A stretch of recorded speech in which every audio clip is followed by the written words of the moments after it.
welcome to Sestra-Tainment. I'm Lenora. And I'm Dee. And we're coming to you today in regards to Everything Entertainment. And so this week I am going to go first. And I have something that is kind of interesting. It's on YouTube, of all things, because I don't talk about things that are just on YouTube. Okay. Is it Parishka? No. Oh, these are not mom's people? Okay. No. Not the people in Kenya or Africa, Ghana or something like that. Yeah, Nigeria. Nope. Shout out to Parishka, because my mom loves you. Yes, exactly, 100%. And so it'd be funny, though, because we do have people who listen in Africa. Yeah. And therefore, what if they know her? Yeah. And they're like, hey, these ladies talked about you and shouted you out. Yeah, right? And then now mom can go over there and help her build her house. Exactly. That would be amazing. Exactly. Go ahead. So for anybody who doesn't know, there is a huge YouTube following. Even one of my male best friends, Ron, shout out Ron. Yeah. Watches some of the same people that mom watches. Oh, okay, yeah. I love that. And they end up having conversations about, like, they text back and forth about, really? Did you see such and such? Yeah, it's kind of crazy. So, anywho, what I wanted to talk about is the true story of Kitty Genovese. And so a lot of people aren't familiar with this, but it's a true crime documentary. It was released in 2017, I believe, by her brother.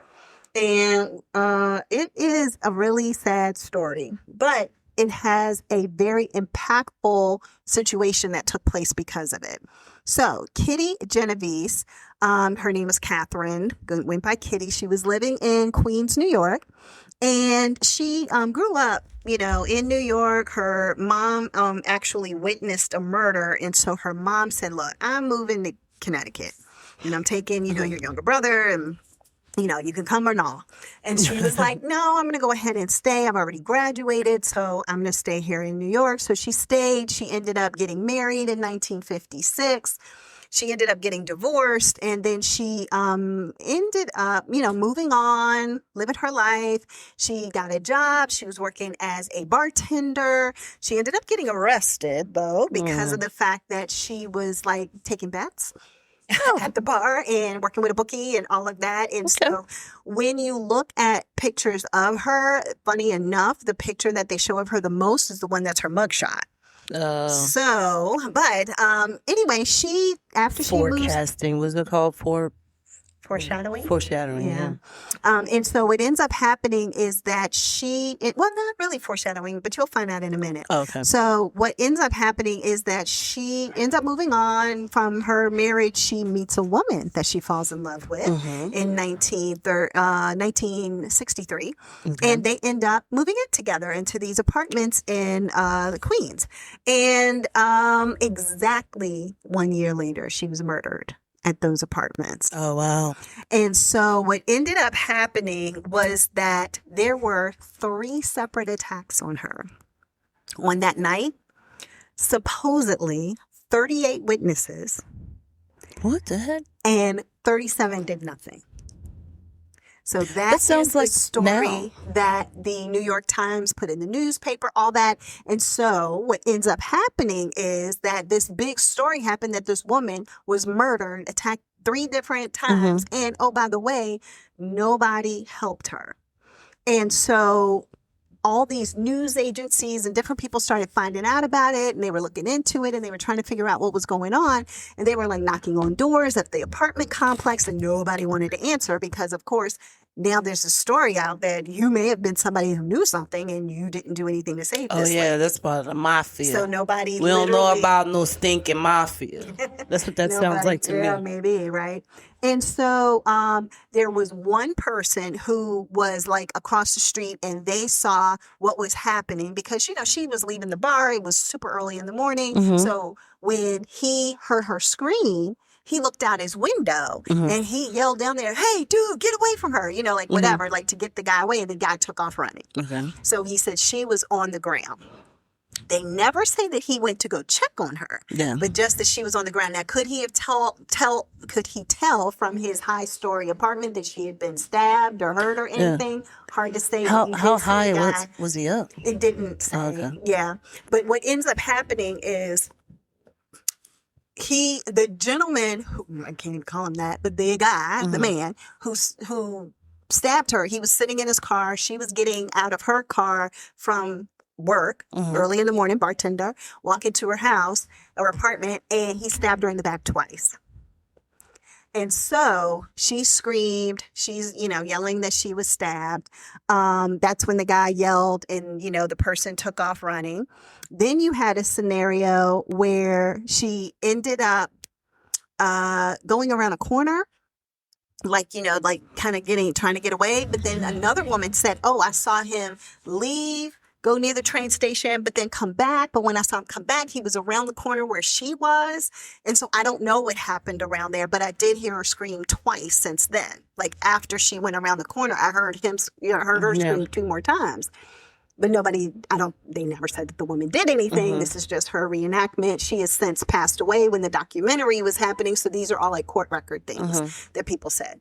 So then she finally made it inside the building of where she lived. And in the process of that, he comes in again and attacks her. And this time stabbing her. Somebody opens the door at the top of the stairs looking down. Sees her getting stabbed actively. And they close the door. He goes to tell his girlfriend it was happening, and she says, don't get involved. Oh, he closes the door, and they go to bed. There's a lady out here getting stabbed. Hey, honey, don't get involved. A ton of people. She's screaming. People are like, am I hearing somebody scream? Let me figure this out. Another lady and her husband, they said they heard somebody screaming. Sophia, she goes. She can't figure out where it's coming from. They go to bed. There's an elevator operator that they say literally saw the action happening in front of it. Like it started inside. Like when it started inside, she was already stabbed. She came in. He came in after her after that. Starts stabbing her again. He gets in the elevator as the elevator operator, and he goes to his apartment and he goes to bed. So this is New York. This is New York. On top of stories, on top of stories of people who heard something but didn't necessarily actively do anything. Or saw something. Or saw something and did not do anything. And that's the good old US of A. Well, what they said was that, yes, it was one of those things where somebody in a documentary said that, New York had this reputation of people just don't care. Like, ain't my business. I'm not getting involved, Because you can end up getting killed yourself.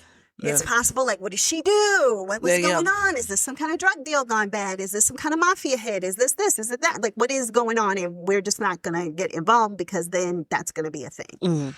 But the other side to it is that another person said is that particular community was a very high Jewish community, which he felt was that they were not going to get involved because they were like, we are so traumatized by the military aspect of the Nazi situation that happened that we just are like, look, we're not trying to get as involved in these kind of things because we could get caught up. We could get killed. It's almost like this mentality of if I go to do something to help someone else because we have saved other people, tried to hide other people, tried to do things to help other people, then we're going to get caught up in it and then we're going to get stabbed. We're going to get hurt. We're going to get whatever. So this isn't just somebody's take.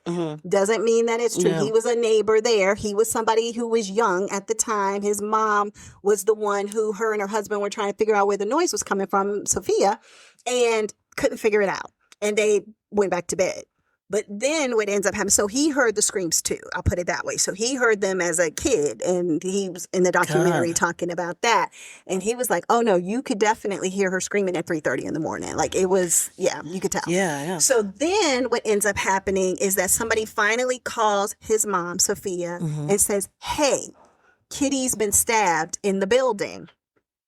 And so she was like, oh my gosh. So that's who I heard screaming. So she goes, she looks all around, finds her, which I'm guessing is right at the front door at this point because that's because the guy's seen her at the elevator and everything. Yeah. And so she went and finally was like there with her, holding her. Like she said, it was just blood everywhere. The guy, the son, he was like, you could smell the blood in the air. Like, that's how bad it was. And so then the ambulance finally comes and then they take her. But on the way to the hospital, she passes away. Yeah. And so it is a case that has been studied over and over and over again. They said that it's something like a terminology of avoidance.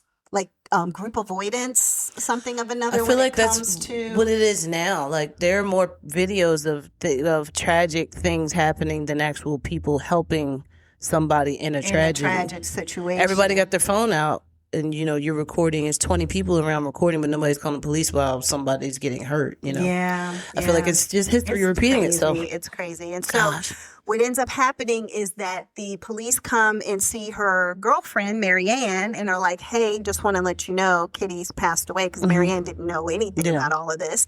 And so then she became a suspect. So everybody starts, questioning her. But then it's not even just a suspect. It's like they're getting into the whole personal relationship and what do y'all do? And da-da-da. And it's like, why are you asking these questions? That has nothing to do. Yeah, right. And it's the 1950s. Yeah. So, or 63.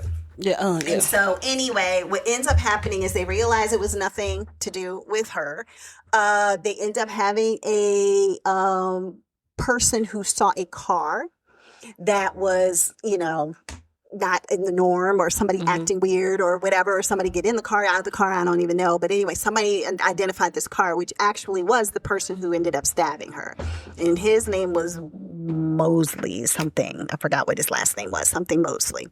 Anyway, and he's irrelevant at this point, right? Because he's the one who did it. So what ends up happening is that they end up finding out that the New York Times story wasn't actually 100% correct, although there were tons of people who heard her scream and saw things.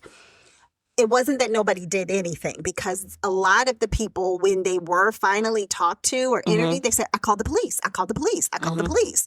And so they were like, well, why the heck did it take so long for the police to come? Because one guy said from the time that the first attack was noticed until the time that the police got there was at least 30 to 40 minutes. Okay. So they're like, and, oh, by the way, the time that guy saw at the top of the stairs till the time was like basically almost like, not quite, but like a very long period of time. And so he could have potentially done something to help as well. So they're just talking about all these different nuances. But long story short, the guy who ended up doing it was someone who just said, look, I just decided I wanted to kill somebody that day. So I decided that and they ended up saying he was schizophrenic and something else. I forgot. But basically he ended up saying, I just started looking around for somebody. I think they didn't know at the time, but it wasn't his first kill, that he had admitted to murdering 2 other people. And they were like, no, you didn't do that. And then I don't know, for one of them, it sounded a little like weird. Like he said, oh no, it was that he did it, because he said, I shot her. And they were like, no, she was stabbed, like this other person. Yeah.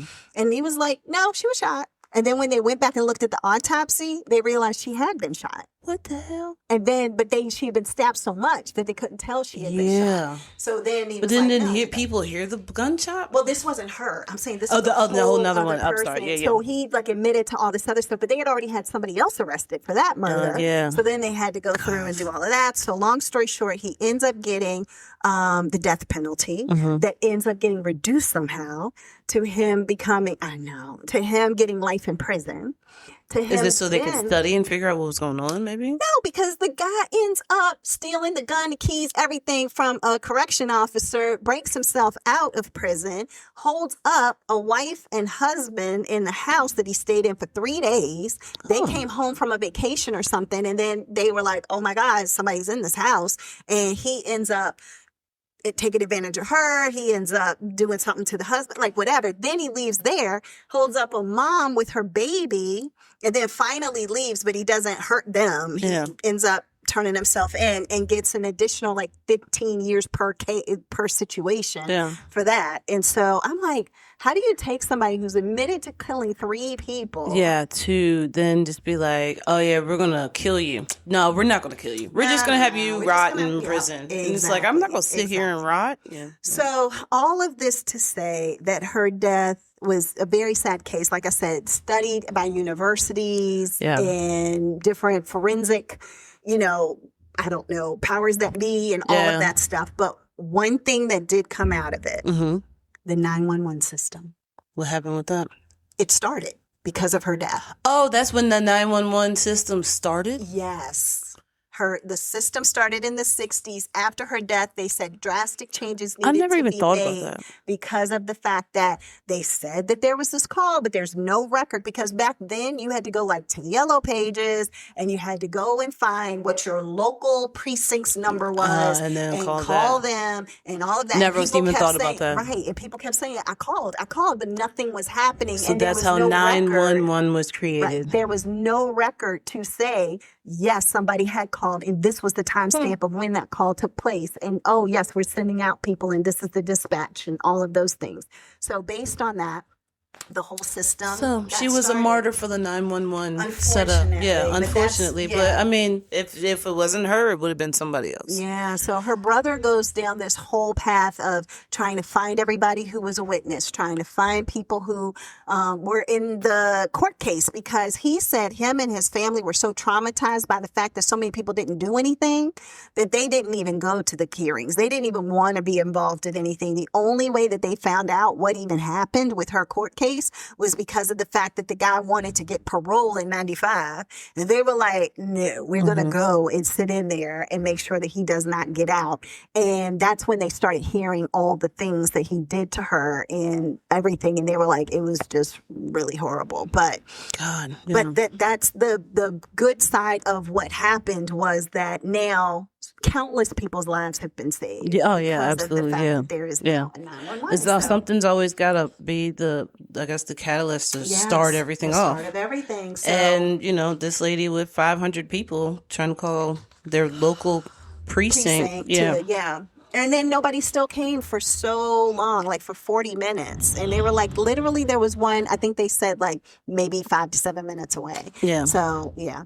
But that's the truth. And then I wonder what the calls were about. Like, what the calls. A woman screaming or whatever. And then it's like, but if nobody, like, I don't think that couple who was at the top of the stairs, who literally saw her getting stabbed, did anything. I know that the guy who ran the elevator didn't do anything, which is just crazy to me, that people can see something going on and still not say, let me at least go to my room so I can get the phone book so I can call somebody. I might not walk up on him and get stabbed myself, but let me at least make a phone call. And there were so many people who didn't even do which is so weird that nobody had a gun and shot him or anything.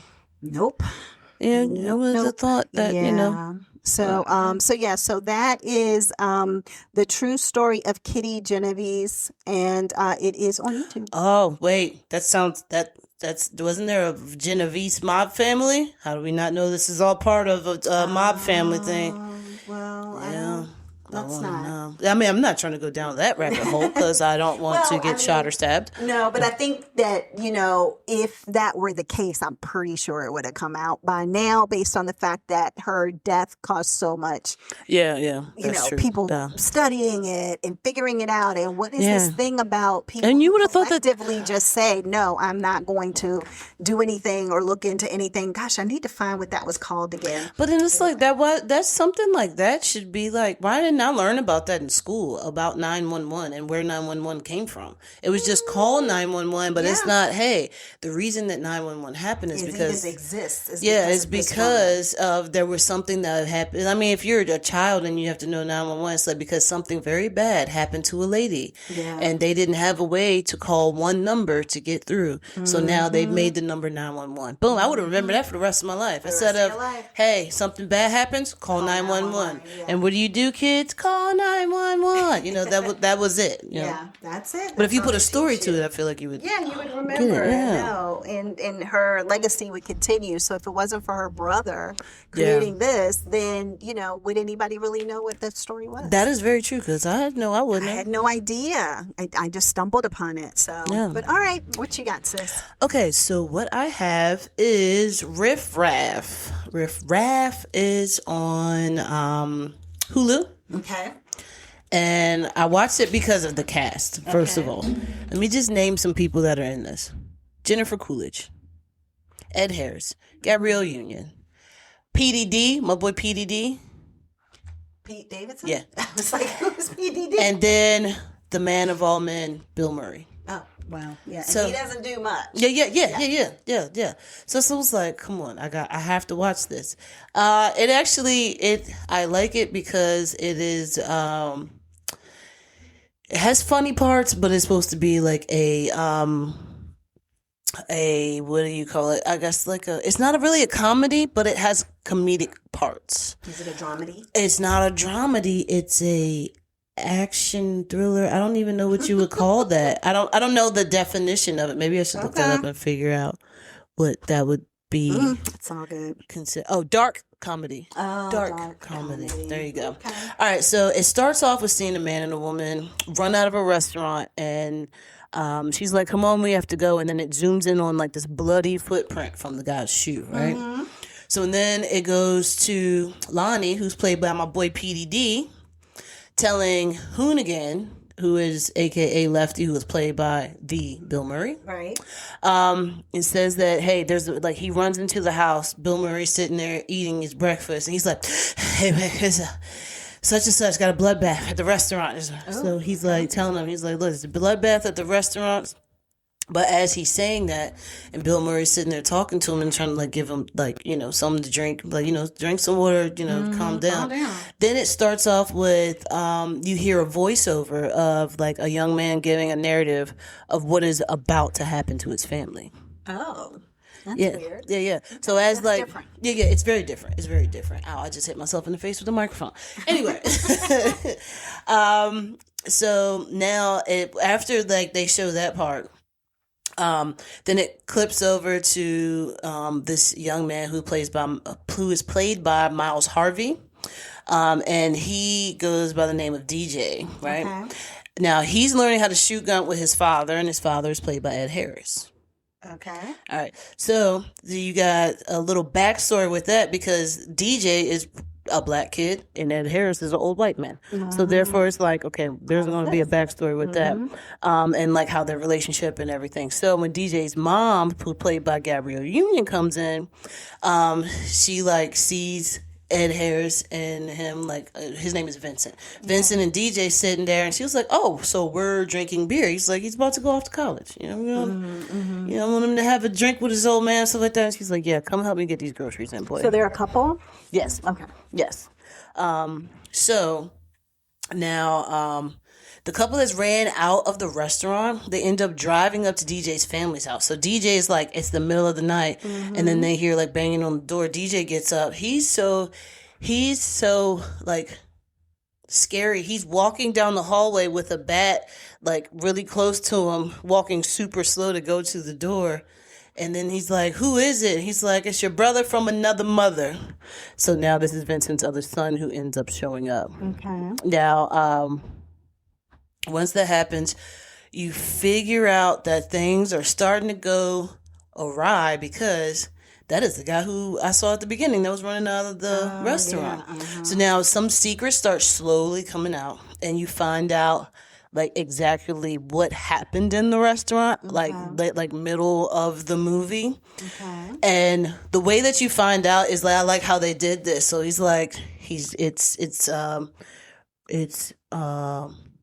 Ronnie and Vincent sitting there talking, and he's like, yeah, so Pop, let me tell you what happened. We're at the restaurant, blah, blah, blah, blah, and then it clips to them being at the restaurant and everything that happens, and then it clips back to DJ being like, hey, Dad, how do I like the grill? He was like, did you prime it? Did you do this? He's like, okay. So then he goes back into the house, and then it clips back to. Oh, wow. So as I was saying, it's going back and forth, but I like how they do that because as the story starts to progress and you being the audience looking at it, you're like, oh, you're about to find out. And then DJ pops back out. Hey, Dad, Mom wants to start the stakes now. He was like, can you give me an effing minute? He said, yeah. Exactly. Yeah, Dad, give me an effing minute. Sure. He's like, Dad, but you can. Why not be nice? You can be nice. So then you actually find out what happened. So now some of the things that are happening is that Vincent used to have a very colorful past. Okay, that's what we're gonna call it. But he left it behind about 20 years ago. But is now caught up with him and could put his family in harm's way. Basically, there's a lot of comedy aspects. As I said, it's a dark comedy, but it's not like funny. It's kind of like that's kind of funny. It's kind of like a snicker funny, but not a bust out laughing funny, Got it. But some of the comedy aspects are mainly from Jennifer Coolidge. Oh, really? Yeah. It's like one time she's talking to Vincent in the woods, and he's like, yeah, this is really bad, and, I got to figure out what I'm going to do. And now she's his ex-wife. So she's like, oh, no, what are we going to do? And you see her, like, start cupping his genital area. He was like, what are you doing? Get off of me. She was like, I get horny when I'm stressed. And he's like, no. She's like, but we're in the woods in the middle of nowhere. Nobody's going to see. He was like, get away from me. Like, oh, my goodness. So, yeah, she does a lot of the comedic stuff. She's like a drunk that is, I don't know, city drunk, like maybe like New Jersey, New York, something like that kind of city girl who, cat peaked in high school, but now she's around and all the guys know her because, she's been passed around or whatever. That's the kind of person that she is. That but girl is poison. Yeah, right? Exactly. But, yeah, so, I mean, I liked her part, and she played a big role in the movie, but like, yeah, you don't end up seeing what ends up happening at the end, and that's why I like it, because the very end, everything is awry, but everything ends up in a way where they tie it in a pretty little bow. So it's no probably follow-up movie or anything like that? No, it's not anything like that. Okay. No, this is just, somebody one and done. Yeah. Well, you couldn't get all these people together again anyway. Yeah, no. I don't think there would be a way to do that. But, I mean, I really liked it. I think I've watched it maybe twice. I think I've watched it twice. So I'm like, yeah, I like this. It's cute. It's clever, and it's got, even though Bill Murray's not in it a lot, but it's like one part where he's like, he does something that is horrific, but it's still kind of funny. Okay. Yeah. It's He's got that appeal to be able to do that. Yeah, it's like, oh, daggone it, I did it again. All right. Well, yeah. It's like that kind of funny. Yeah. It's not like I'm gonna be cracking up laughing like I'm watching a stand-up. It is snickering funny, so I love it. I'm here for it. So that is Riff Raff, and you can watch that on Hulu. Okay, sounds good. Yeah, what you got next? I'm gonna do some hot topics. Hot topics, good, cause I got some too. Okay, so maybe there's some of the same. One is Shannon Sharpe. Oh, yeah. So he ended up paying the woman who said that he, whatever he did. Yeah. $20 million. Okay. Just to keep everything, just settled it, keep it out of the news, all of that kind of stuff. But it was already in the news. Like, I don't understand. It was, but I am thinking he didn't want something that maybe they did, or maybe he said, or whatever. Like, maybe she had a bigger bomb to drop that would have come out like a Diddy trial situation. Oh, that's what you're thinking? He's like, now, is this said, or just what you're thinking? It's just what I'm thinking. See, it's allegedly. Okay. Now, I think that he was just like, I'm blowing up right now. Like, I got podcasts, I got endorsements. Like, I lost my endorsements, but he's like, I got podcasts and everything now, and I'm making good money, and I don't really have to do anything. I'm really in my house making money, and I think that was his, like, if I just pay her money to shut her up, then that's gonna be it. But I don't know if it. I don't know. I don't feel like it's something that bad. It could have been. However, after he paid her the $20 million, and he was already planning to get a huge contract from ESPN. They fired him. Yes. So now he's not getting all the millions that he was supposed to be getting from ESPN. Yeah. Which I don't know, had he known that they were going to fire him for settling, then would he have still settled? Because I think that was at least $20 million. So you think they let him go because he settled? I think so. Okay. I was just wondering if they just let him go because they would have let him go a long time ago. He literally settled this week, and they let him go this week. Oh, okay. So they could have let him go, because I had heard that they were going to fire him back when it originally came out. So then what happened other than him settling? So that made me think that ESPN thought that there was some legitimacy to what she was saying, and therefore we're going to go ahead and let you go because we have this whole, moral code and, Right. Yeah, you know how they say.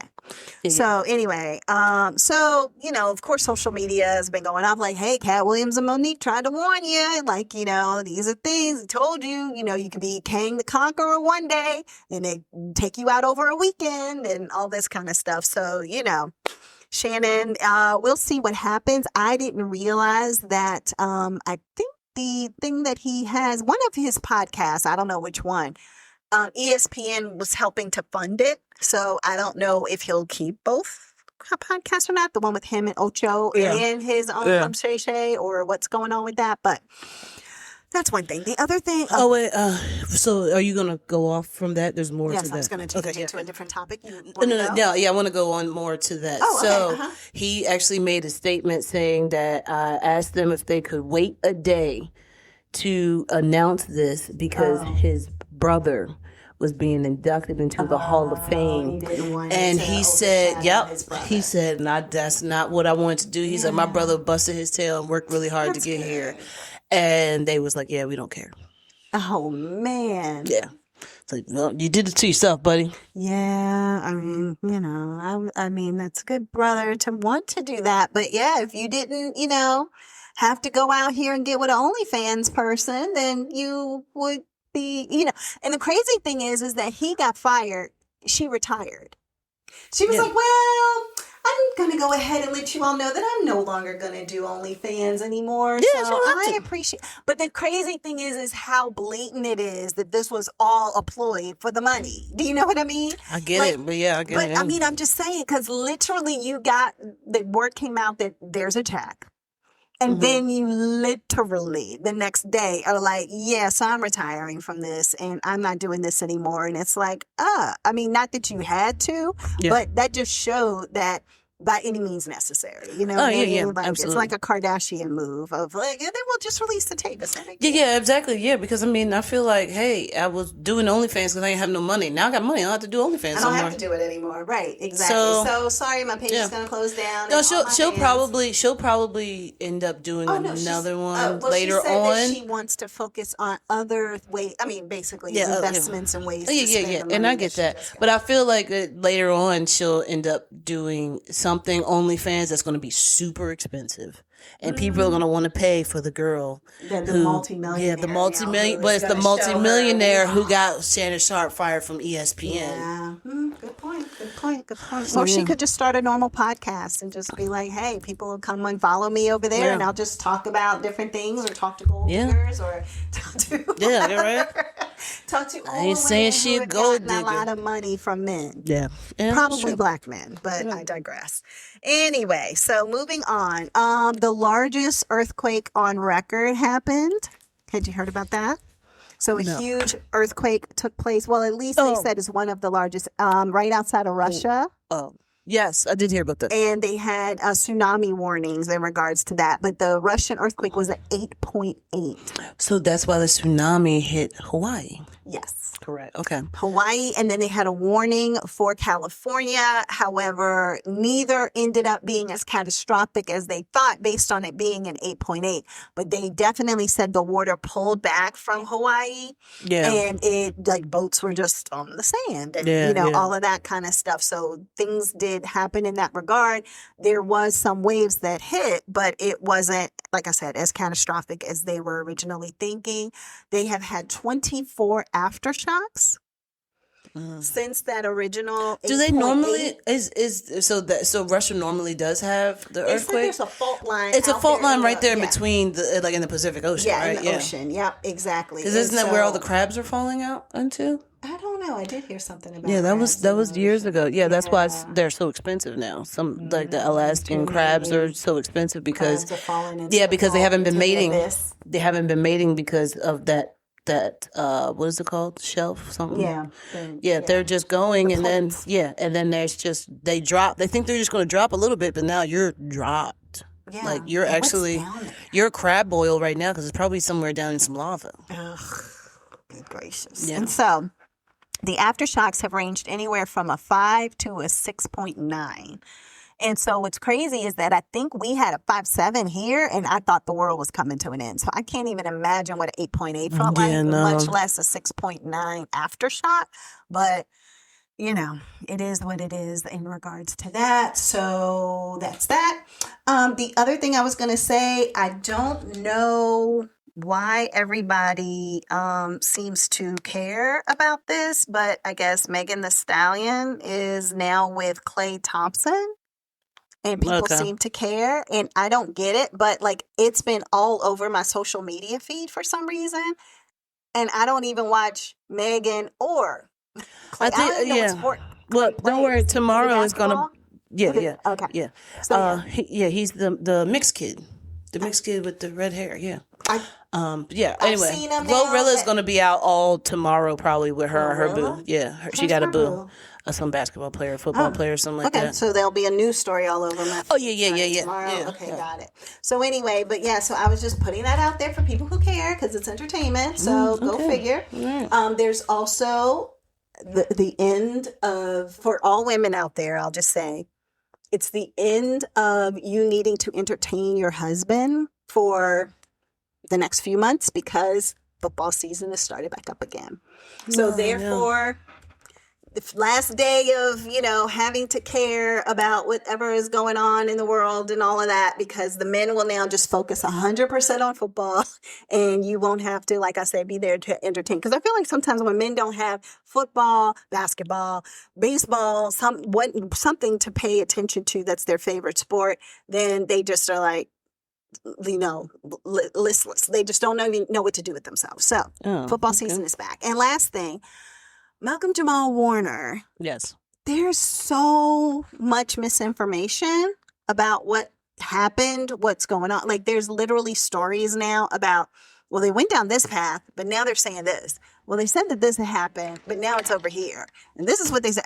So I have no idea if what we actually presented last week was correct or not. I have heard everything from his daughter was in the water to his daughter wasn't in the water to the daughter was playing with a ball that went into the water. Yeah. And he went to go get the ball that was in the water to he left the daughter. They were playing in the water. He left the daughter on the shore. He and a friend, which I was like, where did this friend come from? I didn't know there was a friend with them. But anyway, he and a friend went into the water. They both were the ones who ended up getting caught in the rip current. And then this is the most recent story. And then the friend ended up being able to get back to shore, but was in a critical condition situation that he needed to go to the hospital, whereas Malcom-Jamal Warner had to, at one point, they say a lifeguard put him on his, the surfboard and started doing, resuscitation. But then another story is that multiple people brought him to shore and they were trying to resuscitate him for 45 minutes. And it's just all over the place. And some of these people were people who were there and they have misinformation. The other thing is like he died.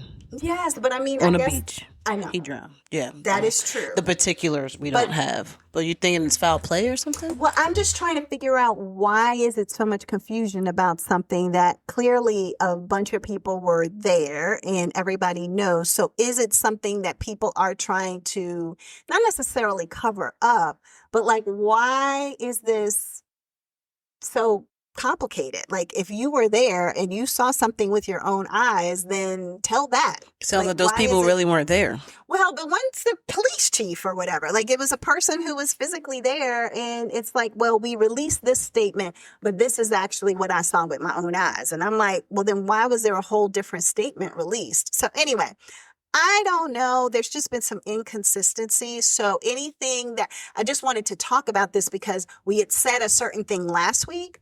But then I just don't know if that is the true actual thing that happened. So I just wanted to state for the record that if we were incorrect last week, or if I was incorrect because I was talking about this story, apologies. It's just that there's a lot of unknowns about that.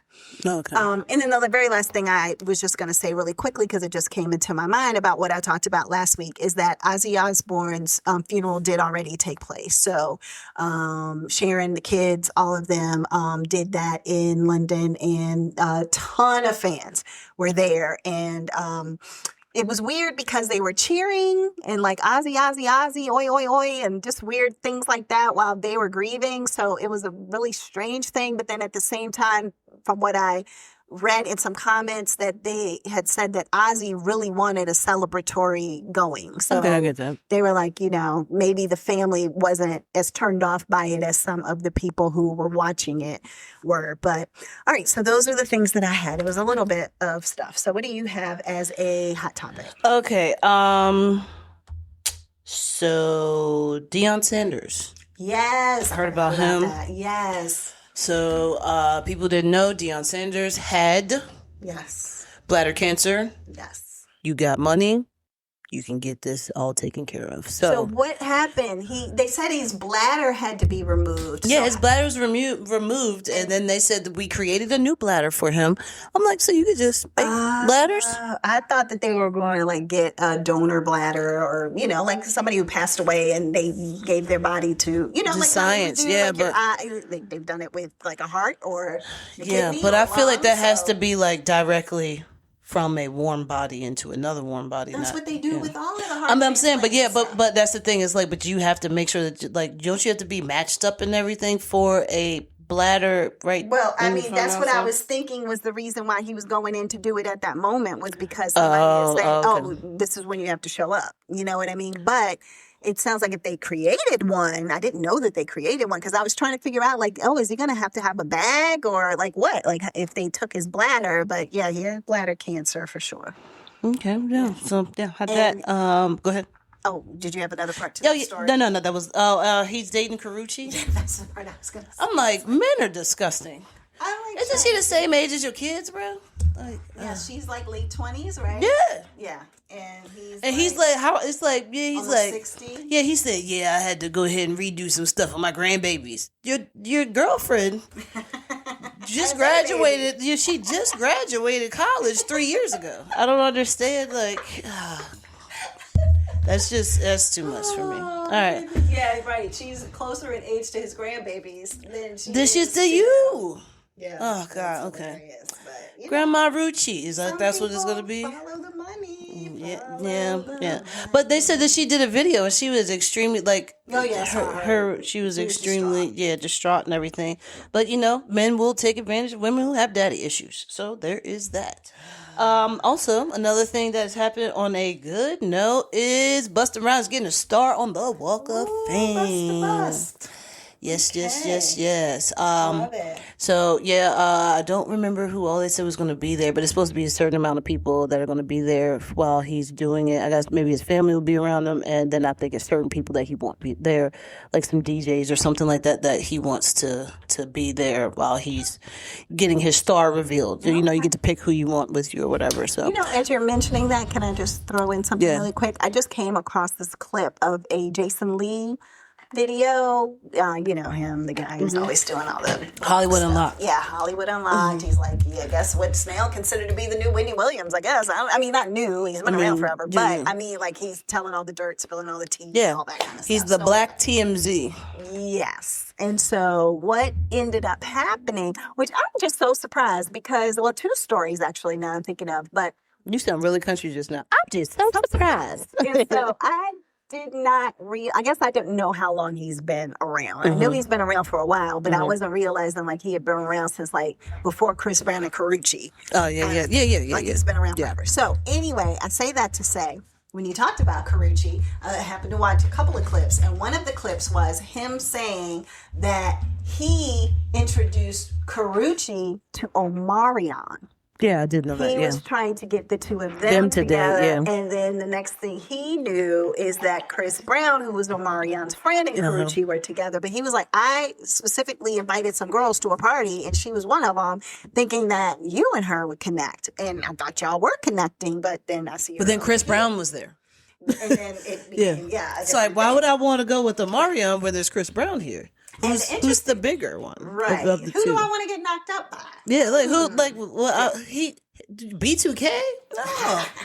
We ain't doing none of that. And let it touch. No, you're not touching me. Chris Brown is. That's what it is. Oh my gosh. Yeah. Anyway, so but what I've recognized about Omarion, because I've seen him on a few interviews, he is the most chill person that I think I have ever met that's famous and like could go off about stuff. Like he has somebody cheat on him and he's like, yeah, it is what it is. Like, he's just like, and they were like, if I didn't care was a person, it would be Omarion. Like, he just smiles. He takes everything. Like, because even then, Jason Lee's going to try to push and egg him on. And like, yeah, so Chris stole your woman, blah, blah, blah, blah, blah. And he was like, man, look, if it was meant to be for them. Yeah, exactly. Yeah. Like, like he's just so chill. So I've gained a newfound respect for Omarion, even though I don't really know much about him. The other thing is that when you talked about the Walk of Fame, I did not know, as he was interviewing El DeBarge and Charlie Wilson together, which I was like, how does that happen? I don't know. But hopefully they got a song coming out because that thing will be fire. Yeah, I only saw the clip. And so Charlie Wilson was saying that he left the Gap Band having never gotten paid for being a part of the Gap Band. Okay. He was like, I ain't making no money being a part of Well, I mean, I could get that because back then you don't know what your contract is, so you're never going to see anything like TLC. Like, oh, it's the record label. Yeah. Oh, no, studio time. Y'all want to be in the studio for 3 weeks. He had to promote the record and blah, blah, blah. So he said, made no money. After he got out of the band and thought he would do solo or whatever, and it didn't work out, he was homeless. Correct, yes. And as he was homeless, living on the streets in LA or whatever, he said, I didn't know he was homeless. He was saying that he ended up now getting a start on the Walk of Fame 2 blocks from where he was homeless. Yeah. I think Snoop Dogg ended up seeing him and being like, yeah, bro, this ain't going to happen. You need to get up and come in the studio with me. You're like, I remember you. Is that what it was? Yeah, like, no, and he put him on like some of his songs. Yeah, he was like this. Yeah, that's how he was like Charlie. What? Charlie Wilson? Like, no, come on, man, come on. Yeah. But that explains why Snoop was standing there at his, start. Ceremony because he is the reason why he got to come. Yep. It's kind of like John Travolta with Quentin Tarantino. Because ain't nobody pay no attention to John Travolta after he did all his stuff in the 70s. Oh, really? Ain't nobody care about him. And then all of a sudden he showed up in Pulp Fiction, and you're like, "Where has he been?" Really? Forever. I didn't know that. Yes. I wasn't around in the 70s. Yes, but so I'm just saying, like he did his Dance Fever. He was on, Welcome Back, Kotter. All of the things. Okay. And then you were like, "Oh, what happened to John Travolta?" Yeah. Nobody had seen him. Nobody knew anything. And then he came back for Pulp Fiction. Okay. And then lo and behold, it started a whole new career and trajectory for him. And so it sounds like Snoop started that for Charles. Oh, yeah, absolutely. Yeah. That is correct. Because I was thinking, like, wait, you were homeless. How did you get back? Yeah. But then also, I think what it was that it was a pay it forward because Master P did that for Snoop. When Snoop left Death Row Records after Suge was basically trying to off him or whatever, when he left, Master P said, how much do you owe? Yeah. Here, I got a house down the street. Here's a couple of cars for you. Don't pay me back anything. I want you to be good. If you want to be on this record label, that's fine. But all this stuff is yours. None of this is mine that I'm giving you. Yeah. And then from there, he ended up being with them. And then, like, Master P helped Snoop, and Snoop helped Charlie Wilson. And then, definitely paying it forward. And awesome. Anyway, so I just wanted to share those 2 things because it kind of went along with what you were talking about with Richie with the star. Yeah. Okay. Continue. So did you hear about the Las Vegas football player? Las Vegas Raiders recently released their defensive tackle Christian Wilkins, because of he kissed a teammate on the head. Not on the mouth, not on the cheek, on his head.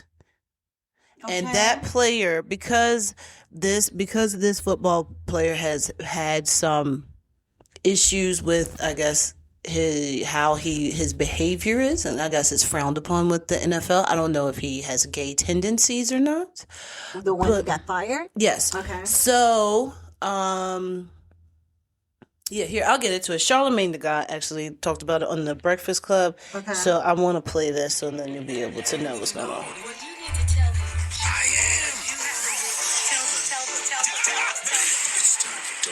It's a read, but you're so good at it. You're trying to be a fake ass Charlamagne. Also, wait, let me just tell you, Charlamagne is being serious with what he's saying, but he is still making jokes out of it. So I completely understand what he's saying, but I don't want anybody to think that this is, oh my God, this is like a real news thing. No, he's just saying what he feels about it and how he sees it, and go from there. Okay.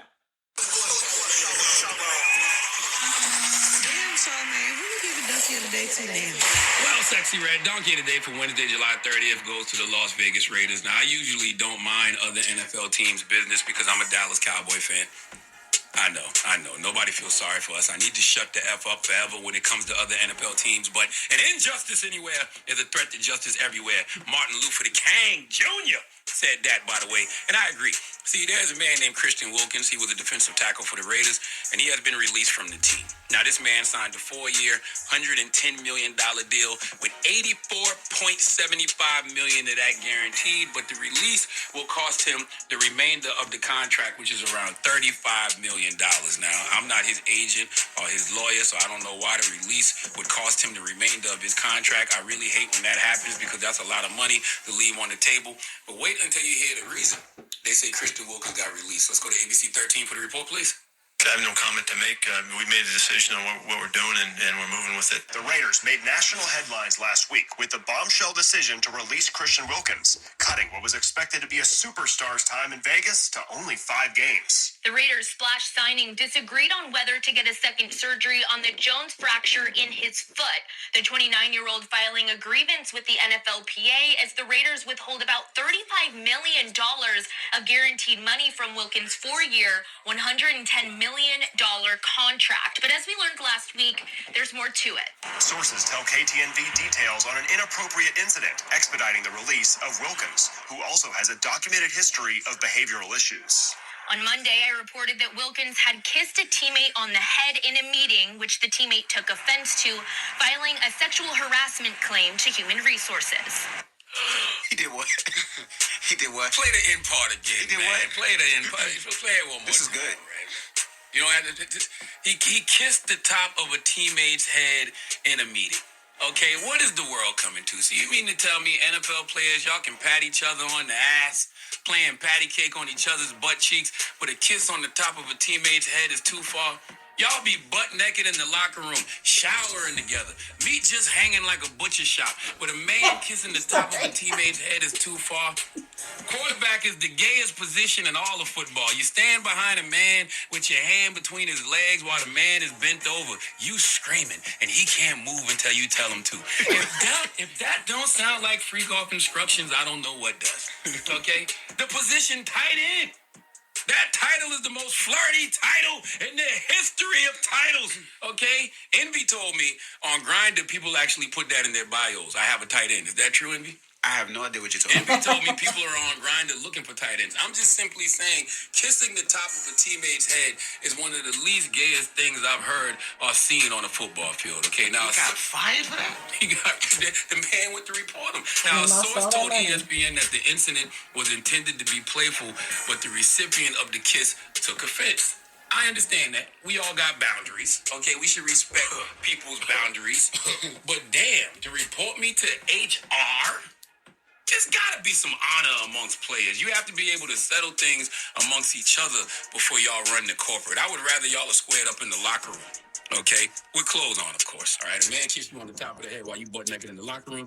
All right, he keeps going on. But anyway, he goes on to say that because he was talking about redoing a surgery in his foot, I guess it's like the NFL's, their doctors or whatever, he didn't feel like it was right. So because he had a grievance against them, they were like, all right, well, we can go ahead and get him up out of here. We don't have to worry about any of that. Take his contract from, Just for a surgery?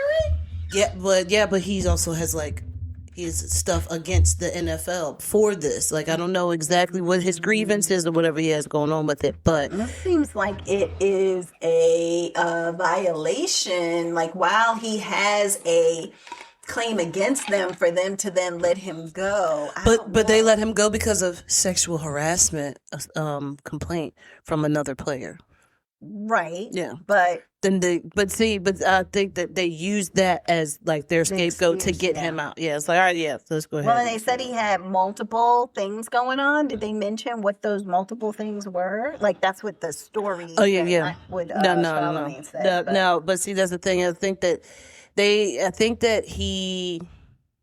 I don't know, maybe, I don't know if he was gay or not, but how they made it sound on the Breakfast Club is like he does some things that are questionable. And one of his teammates actually said, like, when they asked one of his teammates, it was like, hey man, what do you think about what happened, about the situation? And he was like, well, all I got to say is, some people need to go out and seek help for things that happen to them, seek some therapy for things that have happened to them. So then that way they don't mess up other people's lives and blah, blah, blah, blah, blah. So it's like, it sounds almost like a homosexual and a homophobic person.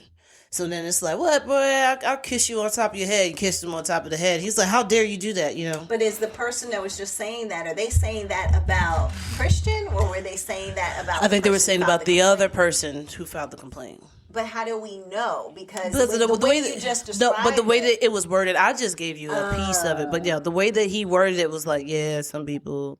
Yeah, because I was trying to figure out, like, are they saying that because of something that happened to Christian, he's now going around maybe so. I don't know. And is making other people feel uncomfortable because he had a situation that maybe happened to him that's made him what it is. feel uncomfortable. So that's I have to go back and listen to that. But yeah, I don't know for sure. But I mean, I know that the NFL, they had one gay player and he no longer plays. Yeah, they did have that one. Yeah, was it Michael Sam's or whatever? One that came out.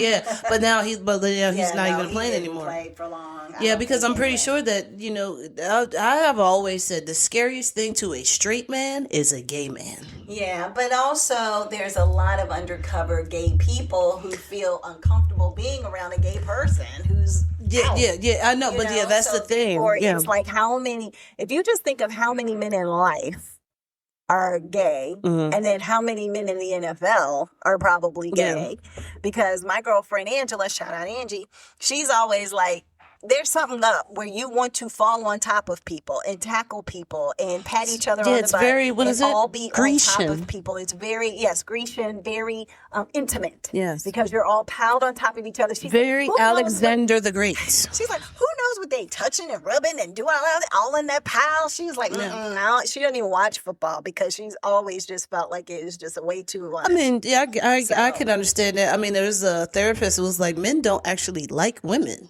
Men like men. They just are with women because of the sexual pleasures, and the women will do the things that their mother or whatever would normally do for them. Therapist said that? Yeah.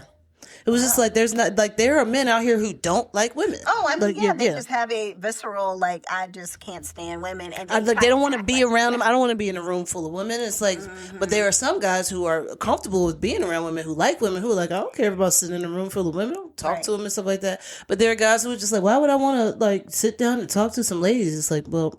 Yeah, you're very close-minded. Like, but they're like, "Oh, I'm a man." Yeah, exactly. And it's like, okay, and what is good about that? But like I said, with the scariest thing to a straight man is a gay man, especially like if you are homophobic, because there are gay men out here that are football players. So therefore, let's say that you are Joe Schmo and you're 6'4" and you think that you all that, and you want to go and talk to some dude and call him the F-bomb, and now somebody else who's the size of a football player is like, oh, so this is what we doing now, and then like it's yeah, then they're gonna be like, what? Like I've seen so many videos of people being like in fights, and one dude being like, if you weren't gay, I would fight you, and the dude being like, hold on a second, somebody hold my purse, and then next thing you know, they are whooping this other dude's tail because they've been in more fights than anybody. Yes, thank you. And I'm like, that's what I said. You have lost you have lost your mind. Like, you sissy. Who's a sissy? Oh, I'll show you a sissy. You're like, nah, like, yeah, no, you, it's not gonna happen. But with that whole situation, long story long. Shout out to Mikey P. It's kind of sad how all of that ends up happening. That's and crazy. God, and just. I don't know. It's his whole his career now. Like I don't know. The money, the career, everything over a kiss on the forehead. Yeah. Well, I don't know if it was a forehead. Just a kiss on his head. Well, head somewhere. Right. Exactly. Yeah, it could have been in the back of his head or top of the head, something like that. Yeah. Head, yeah, somewhere on the head. Yeah. Yeah. But still, that's just. Yeah, and then now it's going to be what team is going to want to pick him up? Yeah. Exactly. But, and it makes you wonder, too, is it about maybe, like you said, a homosexual tendency, or is it that he just is bad with social norms? Like some people are just very absolutely. awkward, very weird, don't pick up on cues, don't know when to stop talking, don't know when to start talking, and it's just like some people are just awkward. And so it makes you wonder, like, oh, I just thought it was something fun. I wasn't thinking of anything, exactly, but is it like, is it that you just don't pick up on the social cues? This is a meeting. Like, what are you doing? Like, why would you even think this was going to be a funny thing or fun thing to do during a meeting? Now, what I wish to see is the recording of it. Like, what actually was taking place, what transpired? Is it something that you can just tell looking at it? Like, I mean, number one, I was a HR, so it's probably inappropriate anyway. But is it something that truly blatantly is inappropriate, or is it something that it's like, because they said on the head, is it on the head near the ear? Is it on the head in the back of the neck? Is it like, where is this spot? But see, I feel like if it was the neck, they would have said the neck. Yeah. If it was the forehead or the cheek, they would have said that. I'm feeling that it's the head, and they're not going to say. Your hand on both sides of the person's head. Yeah, but nobody's going to say and kissed him on the scalp. Nobody's going to say that. Yeah, no, I'm saying, but that's what I said. Head is like It's probably the scalp somewhere. Yeah, so that's the only thing. And then it makes you wonder, is it a bald-headed person? Is it a person who has a full head of hair? Yeah. And what's that all about? Is it somebody? Yeah, it's interesting. Or is it that the person wasn't even going to file a complaint, but because of the fact that the NFL is wanting to get rid of him, they said, hey, did that situation happen in that meeting room? Do you want to file a complaint? Yep. And we'll give you a bonus. Yep. And then, we will give you his $35 million. I don't know about that much. But as long as you sign this NDA. NDA. Some NDA and say, look, we're trying to get rid of him. So if he made you feel uncomfortable in any way, that will be will be your pay. This would be like a settlement. We're going to let him go, and we'll give you the rest of his contract pay. The person may not have even made as much money as him. Yeah, exactly. You don't even know what that person's contract was. So it's interesting. Yeah. So now his whole life could be possibly ruined. Yeah. And my phone has been typing everything that we have been saying this whole time. I don't even know how that happened. Yeah, it even says they go kiss him on the scalp. Like, it's so funny.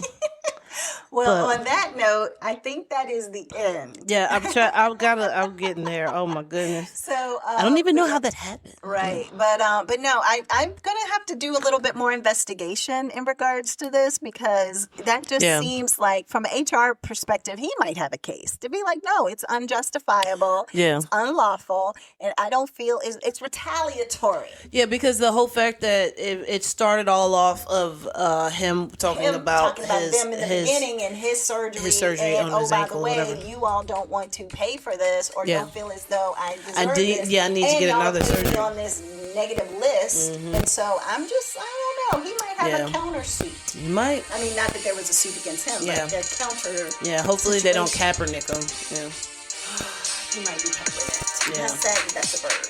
But anyway. But it's reality. It's reality. All right, everybody. Well, that's it for this week's Sestra-Tainment. Have a great one. We'll talk to you soon. Bye.